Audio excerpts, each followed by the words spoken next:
Aí Jesus diz, mas porque vos digo a verdade, não me credes. Outra vez vos digo, não me credes, vos digo, não me credes.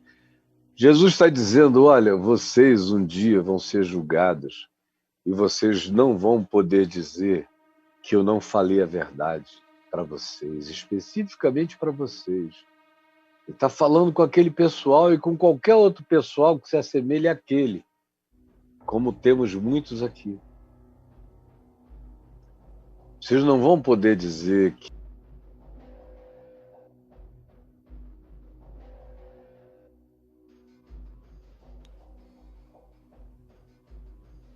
ai, ai, ai, ai, ai, oi, oi, oi, oi, oi, tô sendo ouvido. Vocês não vão poder dizer que eu não falei.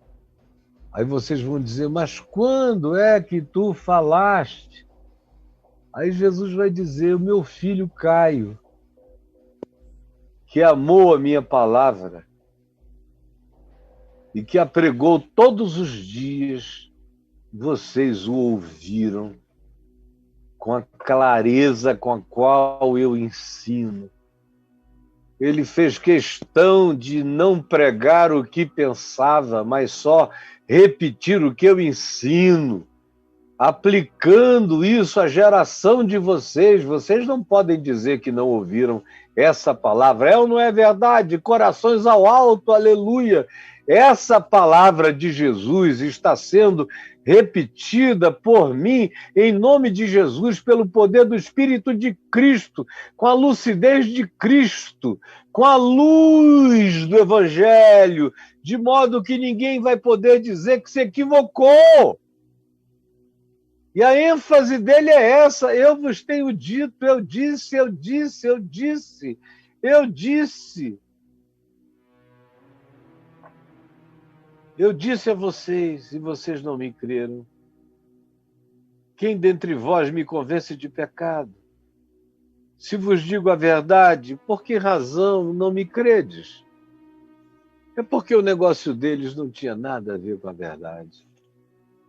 Eu ia até o verso 59, mas já passou de 1 hora, eu vou parar aqui. Não posso nem dizer que eu vou prosseguir amanhã, nem segunda, mas terça-feira eu continuo. Eu vos tenho dito a verdade, mas não me credes. Por que não entendeis a minha linguagem?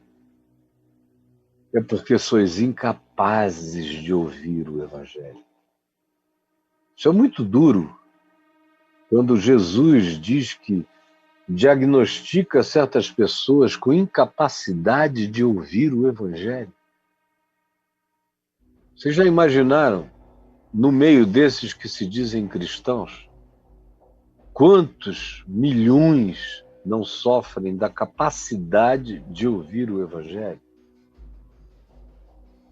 Mesmo que eu raspasse a barba, cortasse o cabelo reco, botasse paletó e gravata e dissesse essa mesma palavra, vós ainda seríeis incapazes de ouvir o Evangelho de Jesus. O diagnóstico é que é terrível.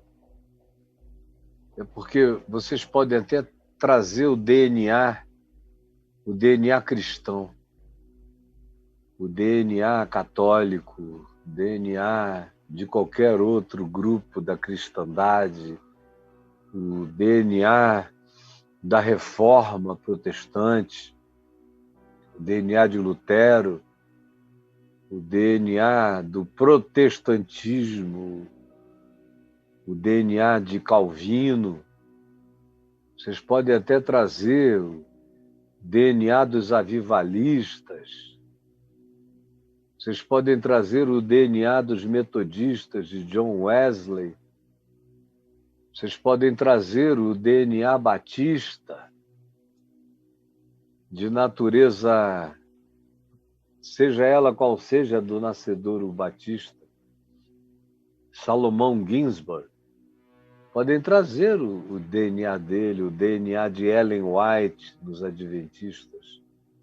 Rutherford, lá nos Testemunhas de Jeová, podem trazer o DNA de Kenneth Reagan, aqui no neopentecostalismo praticamente todo, podem trazer o DNA pentecostal lá da Rua Azusa, ou dos missionários suecos em Belém do Pará.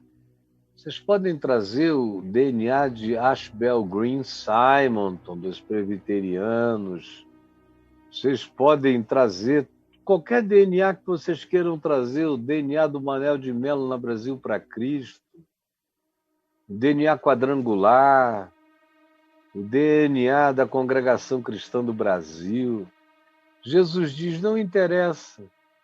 Vocês podem trazer até o DNA de Abraão, os messiânicos que acham que são superiores, porque creram em Jesus, mas mantêm as tradições dos judeus.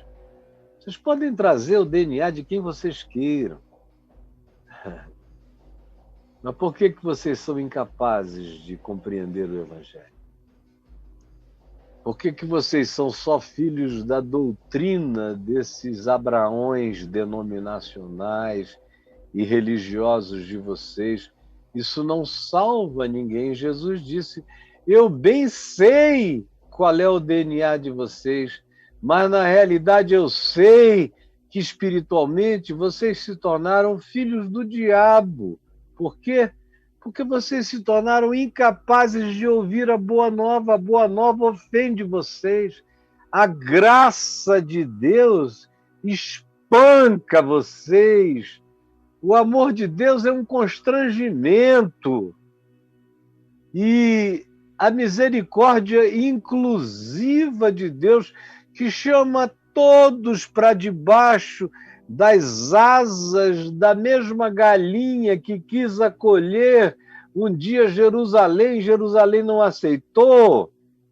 Lembra que Jesus disse que quantas vezes quis eu reunir-vos como a galinha colhe os seus pintinhos debaixo das suas asas, mas vós não quisestes, se referindo a Jerusalém, chorando sobre ela? Essas asas se estenderam para o mundo inteiro. Os pintinhos agora são pintos pretos, pintos amarelos, pintinhos brancos, pintinhos pardos, pintinhos manchados de todos os lugares da terra onde as asas do Altíssimo se estenderam, como os profetas diziam, seriam asas que cobririam o mundo inteiro, que essa luz alegraria os gentios, me alegraria que estou aqui, não como um filho de Abraão segundo a carne, mas como um filho de Abraão segundo o Espírito, amando o Evangelho, não me escandalizando com ele, cada dia compreendendo-o mais e implorando a Deus que você não seja daqueles que, pela dureza de coração, Jesus diz que se tornou incapaz de compreender a linguagem dele, a palavra dele, a palavra que liberta. Corações ao alto. Em nome de Jesus, corações ao alto. Esse é o Evangelho. Corações ao alto. Em nome de Jesus, corações ao alto. Jesus, Jesus, Jesus. Jesus, tu estás aqui, tu me habitas. Eu sei de ti em mim. Sei de ti a partir de narrativas que estão neste livro, que eu tenho amado todos esses anos da minha vida e que tem me ensinado. E a partir de ti, eu aprendi a ler o livro e a ver o que nesse livro é Evangelho. Obrigado pela luz. Obrigado por descobrir que Abraão apenas se alegrou com os teus dias, porque ele estava aqui como eu, andando pela fé, a mesma fé que sem a qual é impossível agradar a Deus. mas ele é apenas o primeiro que manifestou essa fé que justifica o injusto, que não se arrogou a chegar diante de ti com justiça própria, mas sim com fé.